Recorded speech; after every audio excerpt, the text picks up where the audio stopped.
Alright guys, well, we got the introduction out of the way, and I do have one announcement that I forgot.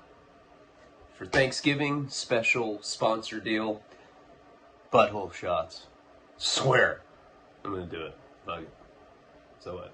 Alright, let's get into the story. So, try not to recap, because I understand. Recaps ain't cool, you just want story. Let's get right into the story.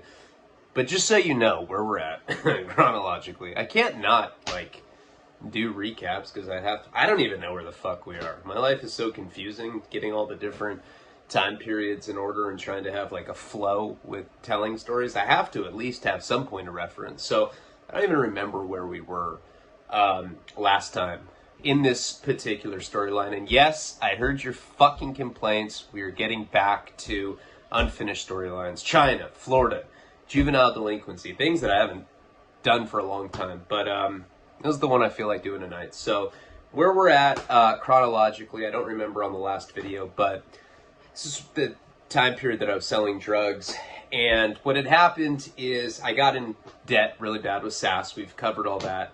I tried to start a porn company with that guy Butter. I met him up in Pismo when I was bringing up 20,000 Oxycontin pills, and Jenny walked in on me. It looked like I was cheating, and I did cheat on her a couple times. This story addresses a whole new cheating episode that occurred. But that particular time with Alana, honest to God, I never had sex with her. I got a blowjob from her once in high school, but we were friends. Jeff's giving me blowjobs. He's like, dude, it'll be spiritual. Trying to suck your cock. I'm like, damn, fucking down. Feel empty inside. He's like, got you. All right, so sorry, Jeff, never done that. Okay, so I remember where we left off last time. I had just gotten Jenny into China White heroin. It was our anniversary, and I shot her up for the first time. So during that time period, one thing that I really haven't talked about much, but it kind of goes in with what we were talking about last time. So I owed all this money to SAS. And that was a shitty thing. If you can think about, where I was. First, I was a junkie living with my parents. I'd been kicked out of multiple rehabs. They were over me living with them. I got kicked out of the last one. I'm shooting dope all over again. And then all of a sudden, I basically scammed my way into being a drug dealer. With that fake DMT, and that just started my career. That's what had introduced me to SAS, and I went from literally having nothing to making tens of thousands of dollars at 20, 21 years old. That was a big deal for me, and I was having an amazing lifestyle. I was traveling, I was going to festivals, I was going to raves. That's what I did for a living. Threesomes with fucking disgusting women. That sucked. Close my eyes and just pretend that they were guys. Fuck, this is gross. But I'd still get hard, so I don't know. I'm a fucking freak. Before Jenny shot heroin, she's the glue that kept me bound together. I've mentioned that a million times, but it's actually absolutely true.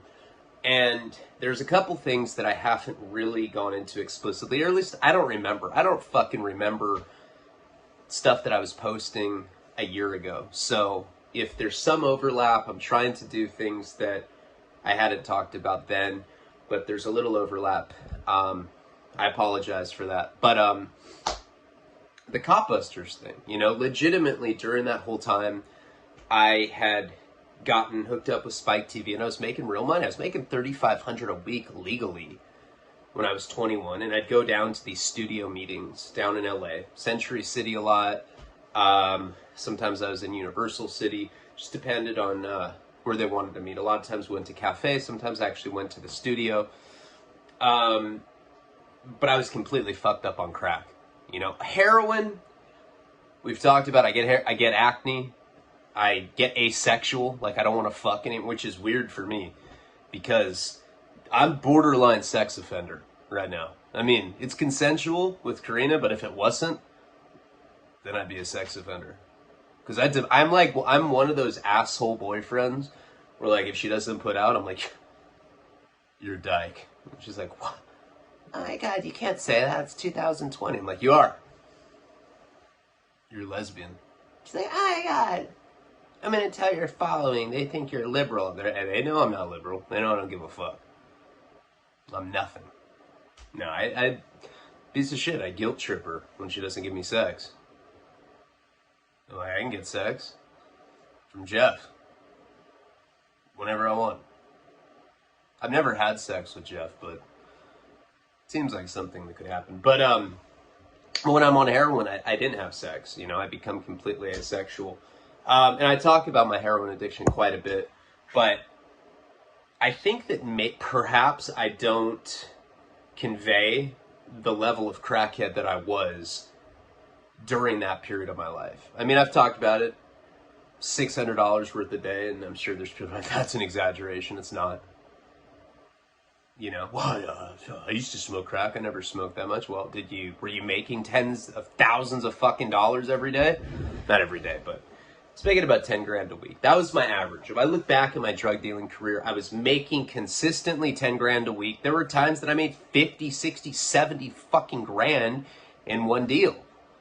Guy like me, I'm like, fuck, I made I'm going to smoke all of that in crack right now. And I'd stay up for days.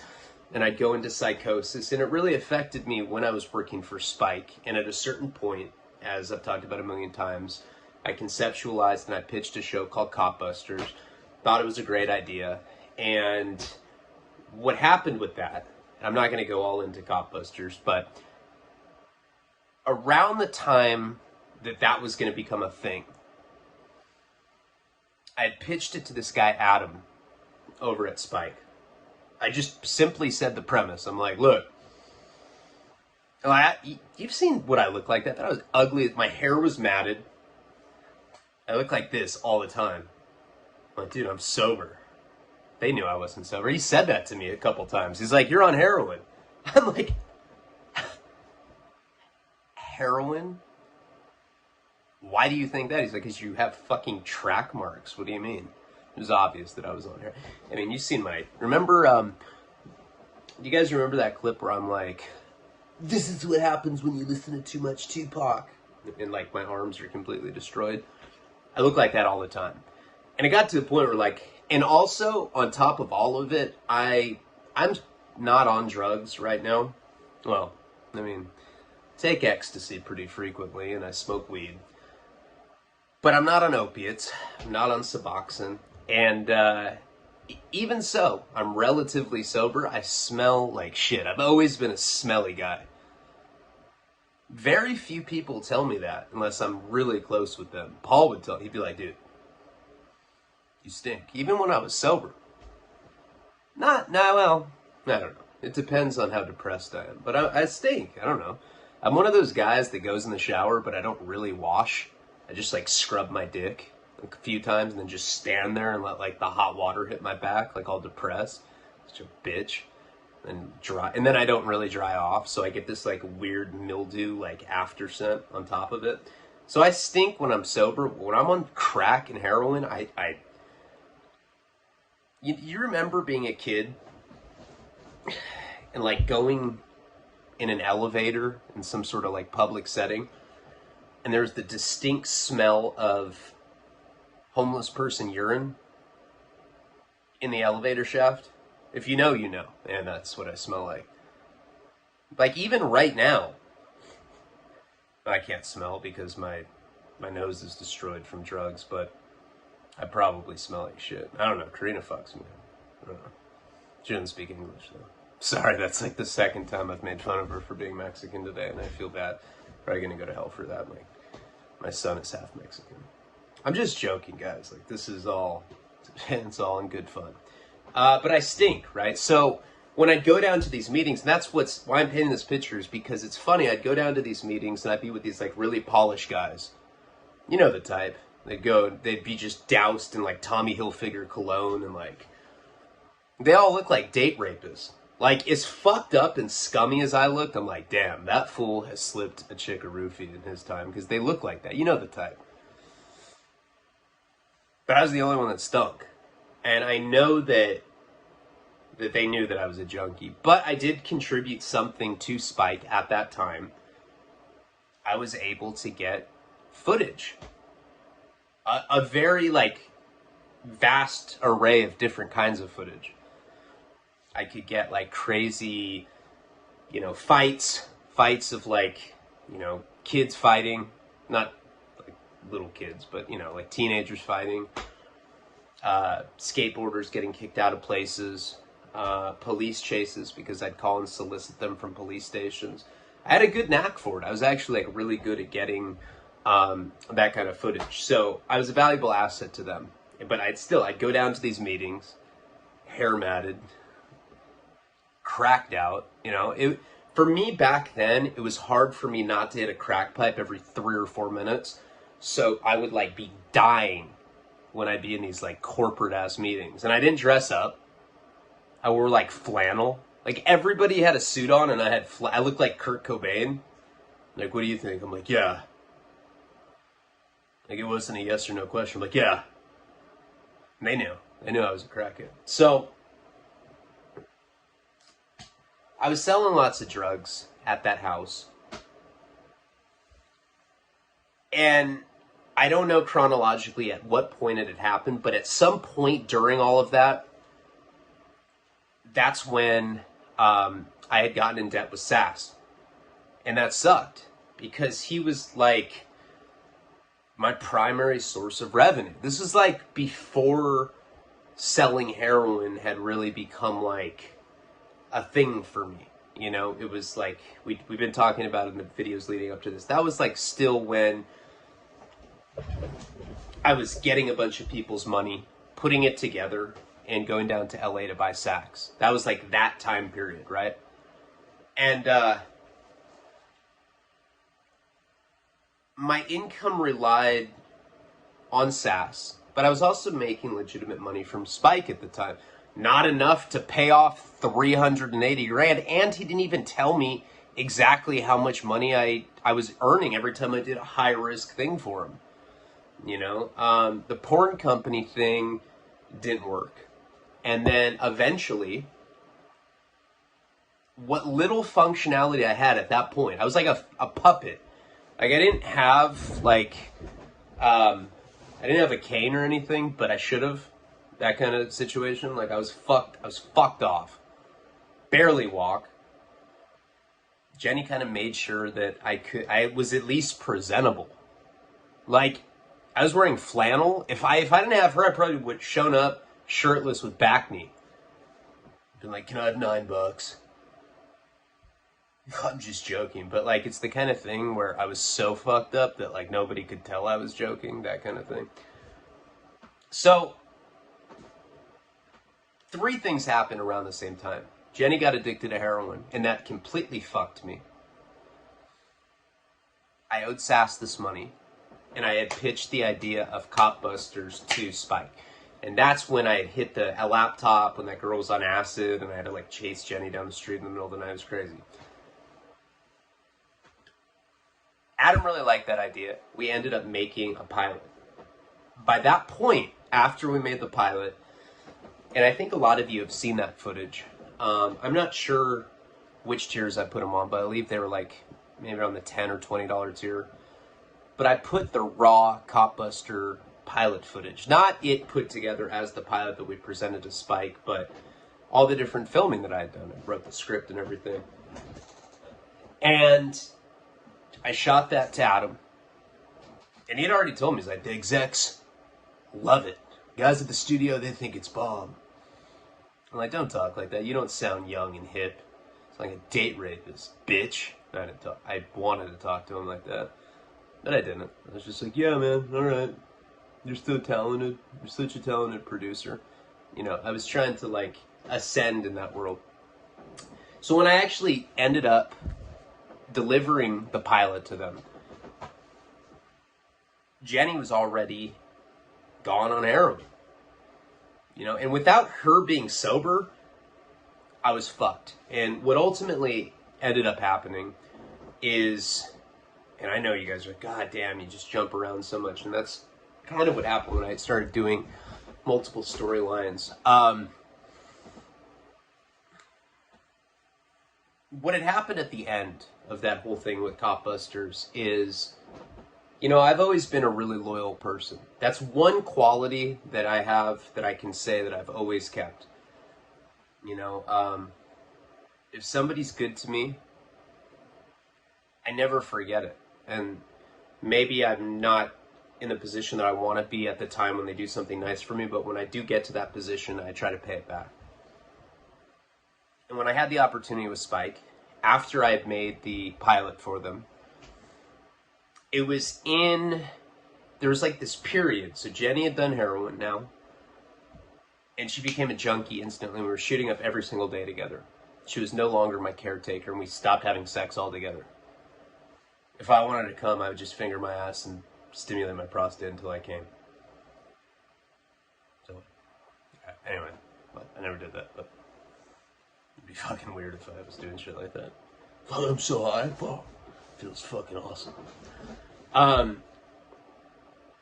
There was like this weird period in between where I still owed SAS money, and we were waiting to get a decision from Spike to see if they wanted to buy Cop Busters, even though the execs already liked it. During that time, that's when I had, just so you know where we're at chronologically, that's when I had invited Paul to come move in with us in down in LA. And that's the time when he was up at living in that hotel with his girlfriend Chelsea, and he was like the graveyard shift guy, and they smoked crack all day every day, just like me. And then we'd see each other and act like we weren't high. I'd be like, oh, dude, rocks? No. I'm not into that anymore. But then, like, one of us would figure out the other one was smoking crack. Be like, you do this shit too? So, let's do it together, you know? And so he had moved in with us because because he was a film editor. That was Paul's thing. You know, you can still go to his YouTube channel and you can see Kill Horse, and we put a lot of that on the documentary. But I always had envisioned that if I made it, I'd bring Paul with me. And when Cop Busters seemed like it actually might be a reality, when Adam said that there were actually people over at Spike that were interested in giving me a deal for it, that's the point that I told Paul that I wanted him to move in with me. And that I wanted to make him the editor of the show. How stupid I was back then. I mean, now I'm a little more, you know, connected in the film world, TV world, and I realized that it doesn't work like that. If you sell an intellectual property, which that was an IP, if I had sold that then, it's not like I could be like, hold on, my crackhead homeboy's gonna edit this shit. Fuck the people that work for Spike. It doesn't work like that. You know, you sell an idea to them, that's it. You know, you might get it created by Ryan Leone. Nobody will say it right. They'll be like, dude, that show created by Ryan Leone, show sucks. You know, but I don't have any creative control at that point. So Paul moved in with me. That's when we got in that falling out because he stole heroin from me and he stole the cat. What ended up happening with the Cop Busters thing, and this is still when I owed SAS all that money, I was still indebted to him, is there was this other company called Buena Marie. They'd put The Real World on MTV together. So this is like 2007, 2006. Reality TV was still like, you know, people like Bret Michaels were like butt fucking supermodels and getting paid like, you know, 8-figure salaries and shit. Reality TV was hot back then. Adam had tried to shop it around for a while. This is already after I'd kicked Paul out. This is already after, you know, Jenny became a heroin addict. And he said that he could get me $400,000. I've been offered $400,000 twice in my life. This is the first time. I got offered $400,000 for this intellectual property. For Cop Busters. Not even for the fucking lame pilot that I made. Just for the concept of getting crooked cops in trouble. Setting them up. You know, like sting operations. Like, remember when they got that senator, like, trying to get his dick sucked in a bathroom stall at an airport? He was, like, in one of these bathroom... I mean, I don't know anything about him. I just read about it. I guess there's bathroom stalls that you can, like, kick 7 times and, like, you get your dick sucked. Like guys, literally, like gay dudes that are into sucking bathroom stall dick.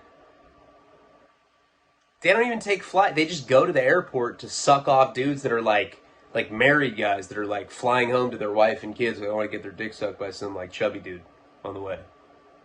I need some chubby dude to suck me off right now. Just fucking click your heel 7 times and it happened. So we wanted to like make a show, not just gay. I have nothing against gay people. I joke, but I have nothing against them. I have a lot of gay friends. I have a lot of transgender friends. I've been fingered by gay dudes for like $30. So what? Is that a thing? You can finger. That's it. All you can do is finger me. We wanted to like set up cops like that. Like a cop, guy gets pulled over and he's like, "I'll suck your dick, man." Okay, and then we pop. You're on Cop Busters. We've talked about it. So for that concept, Adam had gotten me a deal for $400,000. That's a lot of. When you're a 21-year-old crackhead and you have a TV company like Spike TV telling you that they'll give you that kind of money, that they were going to get it from Buena Murray, and was it Buena Murray or Buena Vista? I think it was Buena Murray. I don't even remember. Buena Vista or one of those. I don't remember. And I got a $400,000 deal. The guy that worked for that company at that time, he was the creative director, he was the CFO for whatever it was, Buena Murray, Buena Vista, I don't know, I was smoking a lot of crack back then. He was flying to LA, he was flying to LA from New York to have a meeting with me in Burbank. And it was set up on a Thursday morning. I think it was at like 10 a.m. Now, the night before, so I was supposed to go to this meeting. Jenny was strung out at the time. And this is what I'm saying. When Jenny was strung out, she couldn't be responsible. Like before that, before she was doing heroin, she just smoked weed and she'd do coke. She'd do coke, like, but she wasn't like all just balls to the wall, like, she went Sid and Nancy on me. Once she got into heroin, she became she's like, "I'm going to dye my hair purple, fuck it." Like, what? It's not even her. She just turned into some weird, like, junkie chick. It happens. I mean, that's weird. Shoot heroin and then you start acting weird, and she got completely different. But it was a Thursday morning, and I was supposed to go down to LA at like 10 a.m. Adam, and at this point, he knew that I had a drug problem. He had offered to put me in rehab. He came and visited me at rehab that time that I had cheated on Jenny, and I wasn't full-blown selling the heroin yet. I was still like in this limbo between selling the club drugs, doing the stuff for Spike, and like going down to LA to put money together to get heroin. He knew that I was a drug addict, and he was like, pretty much knew that to get me to do anything, you basically had to like talk to Jenny. Which, honestly, I'm not a crackhead anymore, but my life is still pretty similar to that. Like, people know that my words poo-poo. I'm like, "Yeah, dude, we'll meet up on Monday." And then I flake. It's hard for me to keep any sort of appointments, even to, like, get dental work. Like, when I was, like, dying from that dental pain, like, I don't know, a few weeks ago, even to show up to an appointment that would put me out of pain is difficult for me to do. To get me to do things, you need to like tell Karina, and she makes me do stuff. I'm not telling you to contact Karina, but I'm just saying that's how you get me to do things. So Adam had even talked to Jenny, and he said, "Look, we have this meeting in Burbank. It's at 10 a.m. I need you guys to go get a hotel down in LA, or in Burbank area, which is kind of by the San Fernando Valley. It might even be considered, and it doesn't matter." The night before we were supposed to do, and I had already gotten an offer. No. I did not know how much money they were offering me. All I knew was that this guy was flying into New York specifically to sit down with me to go over my idea for the show Cop Busters, because he thought that it could be something big for Spike. Because the way I pitched it, I was like, "Dude, nobody likes cops. Let's fucking set them up." I weighed like 126 pounds. Smelled like straight ass. pitching brilliance to them. They were into it, though. I didn't know what they were going to offer me. So I didn't know that it was going to be $400,000 at that time. Isn't it kind of ironic that I owed SAS $380, and that's the deal I was going to get now after taxes, and because Adam was the agitator, which is the broker or whatever, it probably would have been, I don't know, I probably would have lost 50%. I probably would have walked away with like $200K maybe after taxes and everything. But, and having to pay my dues to him for like middlemaning it. But the night before, I ended up just going on, well, it might have been 2 days before. I don't know. But I was up for like 2 days smoking crack. And now, like I said, normally Jenny would be there to make sure that, you know, that I was ready to go do responsible things if I had an appointment, whatever the case. But I ended up staying up. I know the night before I got on this really paranoid trip, and I was convinced that these animals at this veterinarian clinic, they're usually dogs in these kennel cages, because we lived, like I've explained before, we lived in this like commercial area, but there were these like kennels where they would keep the dogs and cats, and these dogs would bark all night long. I don't know why. Like, I think 2 nights into smoking crack, the dog stopped barking. And in my mind, I thought that that meant that there was going to be some sort of like raid at my house, and that the feds or the police had notified the veterinarian clinic to remove any dogs from the premises.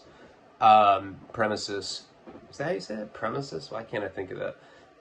To remove any dogs from there because they were planning on raiding my house, and dogs could complicate it. Made no sense, completely illogical, paranoid trip that I was on. But I thought that because I couldn't hear dogs barking anymore, and to be fair, I may have been so cracked out at that point that the dogs were barking, and I didn't even have the ability to hear them. But I was on some weirdo shit, and I was convinced that because I couldn't hear dogs, that meant that the house was getting raided because they had said something to them. And I was having a complete freak out. I had a gun. That's when I had my .32 Cobra. And I'm pacing around the house in my boxers with my gun. And I'm telling Jenny that I'm going to hold court in the streets. I don't give a fuck. If they come in here, I'm going to shoot them. My little root beer barrel dicks, like hanging out of the little boxer slits. I have back knee. I'm completely non-threatening at the time, right? And I have my little .32 Cobra as if I'm going to go at it with cops or feds with a gun. This is absurd. And like interspersed with bouts of me playing Guitar Hero. Like I'd like forget about being paranoid, and then I'd like play Guitar Hero, and then I'd think about the fact that I couldn't hear dogs, then I'd get paranoid again, and then I'd pace with my boxers. Insanity. I don't know what time I crashed, but it had to have been, I don't know, 8 in the morning, maybe? Supposed to be out in Burbank by 10. Jenny was passed out. She's all loaded on heroin. She was listening to, like, fucking Egyptian music. She said, this shit's bad. Why are you talking like a guy? She's like, it's bad. And then she just passed out. So, I ended up missing the meeting because she was passed out and because I've been up all night tripping out. Probably been up for a couple days, like I said. And Adam called me, and he was furious with me, screaming at me. Not only did I just blow a $400,000 contract, and like I said, that was the first time that I'd even heard of that. He said that he's like, you blew a $400,000 contract. He's like, I copywrote Cop Busters. We own the copyright for it. It cost me $40. I'm like, take it out of my paycheck. He's like, I would, but you're fired. I was like, and I was probably talking about like 4 in the afternoon or so. I slept all day. And I just got woken up to Jenny handing me the cell phone, and it said that. So I lost my gig with Spike, and I blew a $400,000 contract. I often think about what my life would have looked like had I got that contract. I'd probably be dead right now. Probably spent that on one rock. Maybe. I don't know. Probably would not have ended well. I don't know. I was making that kind of money, though, anyway, really. If you think about it, cumulatively, I was making money like that back then. But still, it's kind of crazy that I even got that opportunity at that age, and that I ended up blowing it. But what ends up happening after that? Okay, so that was a big turning point for me because I was making good money from Spike. As cracked out as I was, I still had the gift of gab. I could call police stations and I could get them to give me videos of cops doing car chases or armed robberies. And at a certain point, we're making fake ones. And I didn't even realize how much money I was making until I lost that opportunity. And, I mean, you know, if you remember how I got into that in the first place, it was because Paul had that video of him getting burned, and basically I was supposed to give it to that guy Adam, and I took it as an opportunity. I've always been like that. Like, I'm that guy. Someone's like, hey man, I really like this girl. You think you can give her a ride to my party?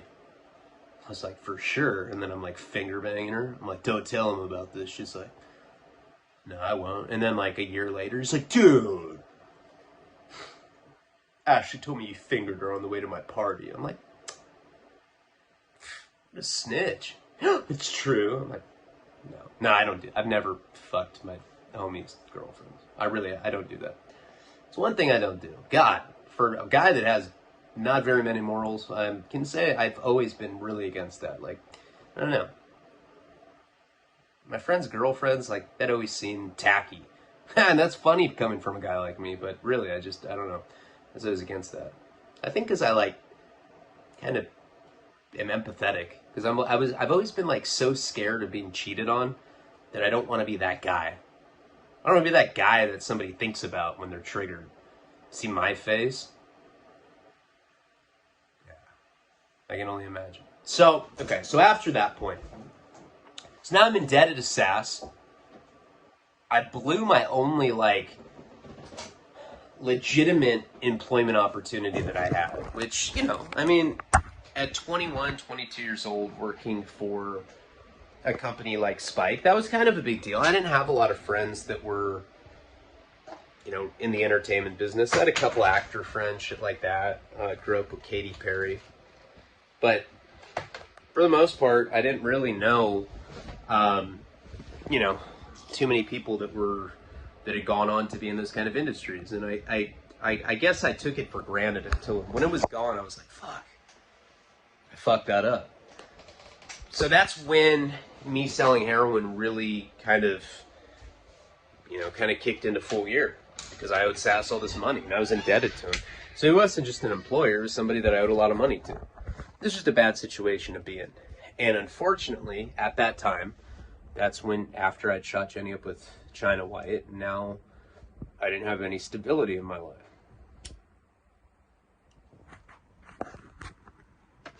To say that that house became even junkier than it was before, now that we lost, like, Jenny's sanity, is like a very big understatement. I remember, you know, I went from, like, being really into smoking crack to really into shooting speedballs. We called them Belushis, and I would do that all the time. It was very dangerous, very immature of me. Something I was dabbling with at that point in my life. And the horrible thing about shooting cocaine, and anybody that's been through that addiction knows that cocaine is very, very, very corrosive to your veins. So what happened is, I don't know, I was probably addicted to shooting speedballs for 3 or 4 months. Well, I got into selling heroin.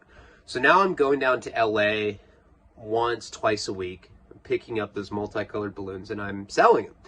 And because Santa Barbara didn't have, the college community there had a problem with Oxycontins. So these kids were already used to paying like $60, $70, $80 for this little teeny pill that they were snorting or smoking. I think everybody was into smoking it at that time. So now I'm going down to LA, I'm getting these little balloons for $1, $2, $3, $4 a balloon, you know, depending on how much I got. And I'm reinventing, or I'm not reinventing, I'm inventing a market because kids couldn't sustain these pill habits anymore. And I'm not saying this with like glee or anything that I'm proud of. I look back on the whole thing and believe me, I'm filled with a lot of regret about it. I'm sure I killed people that I don't even know about. I'm sure that I destroyed lives, and it's not something that I'm proud of at all. It's one of the reasons that I started the Narcan thing. It's because I do have a lot of, I don't know, guilt surrounding that. You know, I mean, I helped perpetuate that issue in a small town. I fucked it up. No wonder they set me up for that pimping shit. You know, it's like they hated me. I'm a villain there. But the child molesters are like, you're cool. We'll give you probation. Fuck the dudes that are selling drugs consensually to people. You know, I mean, it's the one thing I always said. Like, I never blamed any of my drug dealers. Even though I do have regret and guilt about all that, you know, it's like anytime I smoke crack, anytime I shot heroin, it's because I wanted to. Nobody fucking made me do that, except for that time that black dude in Massachusetts put a gun to my face. But that's neither here nor there. Just a silly thing that happened to me along the way. But, you know, aside from that one time, well, it's a pretty extreme example, nobody ever made me do drugs. So, you know, I go back and forth on the guilt. But, you know, we started selling heroin for, you know, I'd go down, like I said, I'd get it for about $1 to $4 a balloon. I was buying hundreds of balloons at a time, and then I'd sell them to runners for $25 a balloon. I'd sell them 100 balloons for $25. I'd get $2,500 for 100 balloons. I was getting it for like, you know, how much is that? Is that 25,000? I don't know. I was making 10 grand. Every week I was walking around away with $10,000 profit, and I was supporting a gargantuan habit that I had, and I was supporting her huge habit. And what happened is when I started doing this all the time, I got really spoiled with heroin. I was like, fuck, I can't feel the rush. Like, crank on music, and I'd do it, and I wouldn't get a rush. So what I started doing is I was smoking crack already. I started just putting powdered cocaine in the syringe and doing Belushis. That gave me a guaranteed rush every time I shot it. So what happened is I got so spoiled with the Belushis that I was doing, with the speedballs, that I wouldn't even, if I was dope sick, I wouldn't even do a shot if I'd be like, oh, no coke, I'm cool. I was like, straight up fucking snob about it. And all my veins started going away. All of them. I went to go get this tattoo. It's one of the koi fish drinking the booze bottle, going downstream, because going upstream is good luck, downstream's bad luck. Alcohol is my downfall, even though I didn't even drink that. What a poser I was. I was like, I just want to look like an addict. Hopefully I don't get pulled over. You know, it's stupid. So let me get a syringe right here. Drug life, you know. It's dumb shit that I did. But I remember when I got this tattoo of the koi fish. The guy that did the tattoo is this guy, Pablo. Same guy that did Fear and Loathing in Las Vegas tattoo that I got. Which is really weird because Johnny Depp gave me that tattoo, or the cigarette holder. That's so weird. The tattoo manifested into like a real life tangible object. That's insane to me. Pablo used to be a pro skater. Long hair. He owned a tattoo shop in Santa Barbara called Iron Cross. It was a Nazi-themed tattoo shop. Now, I hate Nazis. I don't like them. Not a fan. Never have been. Stabbed a skinhead when I was 18. I do not like swastikas. Not Jewish, but I've always just like Nazis. Fucking never liked it. Liked them. Who likes Nazis though? And who admits that they do? Yeah, I fuck with Nazis. You know, nobody says shit like that. Pablo did though. That guy didn't give a fuck. He had like fucking framed photographs of Hitler, like saluting, and there's like other ethnicity groups sucking his dick and shit. It was like drawings of that. I'd be like, Jesus. And he always had minorities where he had like Asian chicks working at the counter. They're like, yeah, he's fucking hot. I want to suck his dick. I'm like, you know he's white power, right? No, he's not. He's Greek. I'm like, oh my God. Jesus. He had like swastika flags everywhere. Anyway, he owned this place called Iron Cross. He pierced Karina's tongue, or belly button, and I if I ever do coke with her, I'm like, did he suck your dick, or did you suck Pablo's cock? He's like, what the fuck? I'll just say it like totally randomly. We're not even like talking about him. I'm like, you suck Pablo's dick. She's like, dude, I was 13. I'm like, it's fucking gross. She's like, yeah, I was just saying that I got my belly button pierced by him when I was 13. I didn't suck his dick. I was like, you're a whore. I want to break up. I do shit like that. Not with her. But that's how I used to be with women. We have a healthy relationship. Despite the Hispanic jokes that I say in jest. But I remember when I got this tattoo, sorry for the backstory with Pablo. I remember when I got that tattoo, I called him and he had like a thick German accent. He wasn't fucking Greek. Pablo, the German Nazi. Kind of looked like Tommy Lee. I swear to God, there's theories that he is Tommy Lee. That he takes on this like that he has like this alter ego Nazi tattoo artist persona. I don't know. Mickey Avalon's friends with him. I'm gonna ask him. I don't think so. I think Pablo's just Pablo. But he used to be a pro skater. And I remember when I called to get the koi fish tattoo, I called him to make an appointment. And he goes, hey, man, do you have any crystal meth, man? I really need some crystal meth right now. And I didn't fuck with meth back then. But of course I could get it. I mean, I was in the drug scene. So I ended up, like, I forget who I got it from, but whoever I got the crystal meth from, it came in this glass tube with a scroll on it. It's like, it looked like a Wizard of Oz prop. It was the craziest meth shit I've ever seen. Of course, some tweaker probably, like, hand fucking wrapped them all. And I remember I brought it to him. I was like, hey, man, I got you your meth. It came in a glass scroll. He's like, dude, he's like, I really like the presentation of this. He said, I swear to God, he says it's like a classic thing to say. He's like, I really like the presentation of this crystal meth. I was like, oh, you know. And so he's like fucking injecting meth while he's giving me this tattoo. And I need to do a shot. I need to do a speedball. But I didn't have any veins. I literally was like 22 at that point. Didn't have a vein on me. Any heroin addict knows that it gets laid, especially if you're shooting coke. I remember, I was like all twacked out on meth. I was like, hey man, you care if I shoot up in my cock? He's like, hey man, no, give a fuck, man. You're fucking Italian, right? I was like, yeah. He's like, you're a fucking ally, bro. I was like, all right. I took my little ass dick out. It wasn't big then, not big now. It certainly wasn't big then. I was a little smelly junkie. Took my little ass dick out, and I remember hitting the vein of my dick right in front of Pablo, and he's all like twacked out on meth, probably having like Nazi butt fuck fantasies. And I did it. Shot up in my dick right in front of Pablo. So okay. So anyway, so that happened. Around this time, I met this guy. His name was Happy. It's not his real name, but I don't know if I've ever talked about him. I don't think so, but he was a world-famous glass blower. He would make pipes. He'd make bubblers for like $8,000. He made shit for Snoop Dogg. He'd been on the cover of High Times. His work had... That's his real name wasn't Happy, but we're just saying that's what his name was. And now I was selling heroin, and he became one of my clients. I started hanging out with him a lot. He always had famous people over at his house. And he always had hot chicks. Now, at this point,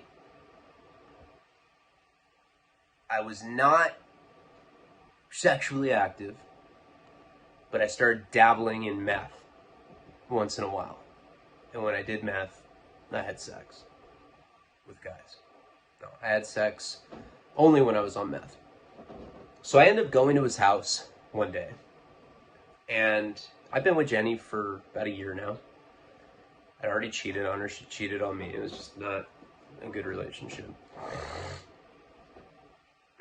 I see this girl, and she looks a lot like Megan Fox. Now, that might just be my memory playing her up. Still friends with her to this day. God, what can be a good fake name for her? Jade. Did I just wink? Jesus, I'll never do that again. That's embarrassing.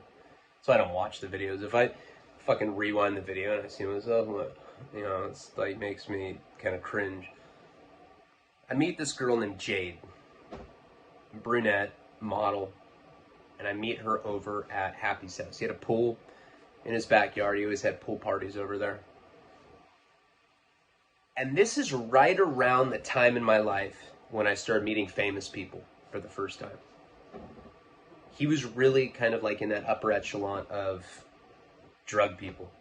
And I'm not saying like celebrities are cool. I'm just saying he hung out with them. And that's when I started being around him for the first time. And I don't want to really drop names, but this girl, I went and I was delivering heroin because I became the heroin connection to this particular house and this group of people. And he'd call me, and I was very reliable back then, even though I was a complete junkie and crackhead. I go over there, and I end up meeting this girl, Jade. The first time I met her, she had fake boobs. Like, I'd never even, like, had a girl like that talk to me in my life. It was like a Playboy model. Stepped out of a magazine, was like, hey, I'm down to have sex. And and I go to this pool house, this pool party thing. I'm selling heroin. I look like shit. Skinny as fuck. I'm that guy. And then she comes up to me and starts flirting with me. Couldn't believe it. I was like, wow, this isn't because I have a huge sack of heroin in my pocket. What up? She gets my phone number. I start talking to her. Now, at this point in my life, my house has become a complete junkie flop house. I have, like, homeless guys that I've never even met before, like, living in cupboards and shit. I'm like, Jesus, what are you doing in here? Do you have any orange juice? I'm like, no, man. Fuck, back in the cupboard. So I didn't really like being in my house because there were a bunch of weird people there. She flirts with me and she gives me her phone number. And she's like, yeah, if you ever want to go out for dinner with me, I would love that. And now I'm dating Jenny at the time. I just bought a new Chevy Malibu on 24s. I'm wearing Prada sunglasses. So I got acne, matted hair. I look like this all the time. I don't know why I look like that, but I just did. And this girl wants to go out to dinner with me. I don't even know if I think she knew I had a girlfriend. I don't even think she gave a fuck. She's a model. She smoked heroin. And I took her out to dinner. I take her out to like the top, like one of the best places you can't, like, you know, I don't know. My bill was probably like $300 for like a few drinks and the entree. Take her out to dinner, and arguably the most beautiful girl I've ever been at a table. I was like, it's like the kind of thing where like straight women were like, damn, you know, it was like she's a head turner. And I'm sitting there and I'm like, yeah, I work for Spike. I hadn't worked there for like a year. I don't know, it'd probably been like 6 months. She's like, yeah, I'm a model, and yeah, I fuck around on the side, and Happy said you were a good dude. I'm just so glad we're connecting. I feel like we have chemistry. She actually didn't talk stupid like that. She was actually very charming, and I was like in love with her immediately. Legitimately. I took her out to this nice dinner. She's like, what do you want to do now? And it was like, straight up, like, I've always been the kind of guy, look, not the best looking guy in the world, but I've always been good at eye contact with women. And I always am very forward. I'm like, let's butt fuck. Sometimes, I don't know, I haven't gotten rejected that many times. Karina was actually one of the first girls that ever rejected me. Remember the story? I was like, went in to kiss her, and she's like, I don't even know you like that. And then like a few minutes later, she's like, this is awkward. Do you want to go back to my salon? And bang. Verbatim.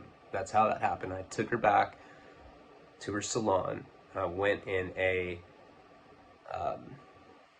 swivel chair or whatever, where her boss had talked shit to me earlier, and I just... We had sex. We made love, fucking. It was pretty perverted, right? Alright, but anyway. I was like so intimidated by this girl. I just like, mind blowing, right? So, we end up going, but she was very like, I mean, this girl had green eyes. Out of control. Just 11, you know what I mean? It's fucking crazy.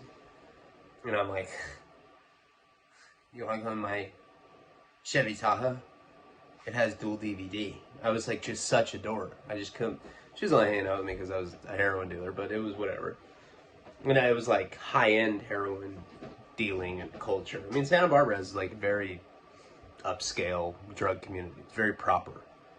People like pick at black tar heroin like it's hors d'oeuvres or something. Like, oh, let me get a pinch of that. Ooh, very good. So we end up going and seeing that movie 21, a movie with Kevin Spacey, the Chomo. Don't get me started on Kevin Spacey. I'm not a QAnon guy, but I am goddamn convinced that Kevin Spacey is a weirdo, for sure. I've heard it from like inside Hollywood sources. That dude's a Chomo. Anyway, we ended up going and seeing that movie in the movie theater. Now Jenny, at the time, I don't know what I was telling her. I was like, yeah, I'm feeding ducks at the prairie. I probably made some lame excuse like that. So we ended up going to see this movie, and she was wearing like a naughty schoolgirl outfit, but it was kind of like Japanese anime style. It was ridiculous. I like couldn't even get a boner because I was like so strung out. But like my dick was hard like I was like in the theater just like, I was like paralyzed with lust. And she's like, in the middle of the movie theater, she's like, do you want to go in the handicap section? And I was like, what do you mean? And she grabs my hand. This is completely true. And she puts it under her skirt. No underwear. I felt like a fucking rapist or something. I like nutted. I was like, oh! Insane. Like, I just couldn't believe. I felt like I won like $100,000 on a scratcher or something. It was crazy. And we ended up going back in the handicap section. She sits on my lap, takes my pants off, and she puts it in her ass. I swear, it's not even like a made-up butt fuck detail. That actually happened. Like, in this handicap section, there's like old people, like some bald guy who's like eating his butterless, fat-free popcorn or whatever, and I'm fucking this like supermodel chick in the ass. And I was like, I like whispered, I was like, I have Hep C. She's like, I don't care. I was like, ew, whore. And I finished. And I know this sounds weird, but then we made out a couple times after that. It was weird though. I mean, I haven't always been a classy guy. But butt fucking on the first date is pretty rare for me. I'm just gonna throw that out there. That's, even for me, it's rare. It's diamond in the rough type shit. And I remember that night wrapped up, ended. I mean, I know this makes you sound like a schizo, but I remember driving home and I just reeked of like cheap, whorish perfume at the kickies and shit, like lipstick all over me. And I was like looking in the mirror while I was driving, and I just started crying. Yeah, bitch shit. I couldn't believe I cheated again. you know? Um, so one thing about me with cheating is, like, I've done it, and I always feel guilty about it. I haven't cheated on her, but I always feel guilty on the girls that I had cheated on. And I just cried the whole fucking car ride home. I just felt so awful that I did that to her.